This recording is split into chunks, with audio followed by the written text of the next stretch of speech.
Here's some tips that you must know before buying your next fixer-upper property. And obviously this picture is a little bit of a joke. If you run to a place like this, run out as fast as you can. This is not something that you want to be getting into.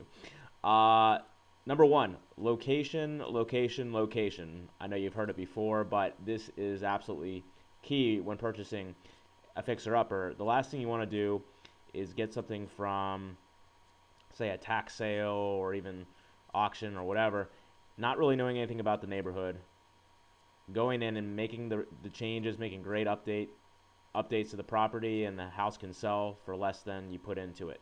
Or you're sitting on a property for years at a time, and then eventually you even can go into foreclosure because this is an investment that you can either rent or sell, and I've seen it happen to people before. So make sure you know your location, and it's a good location, somewhere that you can really turn that property around and sell it or rent it out for a good price.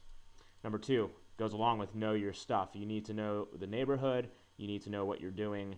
If this is your first investment, strongly recommend not doing what I call a retail flip, which is fixing up the property and then trying to sell that. You could always rent it out if you want to, but it is an advanced strategy. There is a lot that goes into it. It's not like watching flip this house and then finding it just doesn't work that way. There's a lot more that goes along to it. It's not all the glamour of fixing up a property and making a lot of money. You can, but you need to really evaluate what you're purchasing and making the right decisions. Number three, consider the time and the cost associated with the rehab. Essentially, how long is it going to take to do the repairs that need to be done in order to get the property to where it needs to be for you to sell it or to rent it. Take contractors through, people that you can trust, get good opinions, find out anything that is wrong that you may not know about. Consider that cost and the time associated, and also the financing that you're going to be using. Will it be a profitable deal for you, or is it not worth the headache? Know all these factors before you end up making the investment.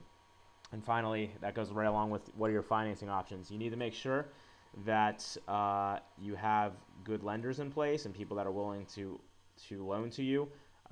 You might have to do some type of hard money loan where it has high interest rates, balloon payments, and points and everything associated with that. So you don't want to hold on to that financing for too long.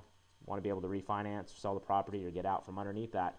So you need to really research that and have the financing in place to know what that would cost you versus what needs to be done, how much money is going to be put into the repairs, and how long it's going to be taking. All these factors are going to really help you know if you're making the right choice. Make sure to network a lot so that you have the right contacts, and by following these steps, you can really protect your investment and make a wise choice for your next fixer-upper.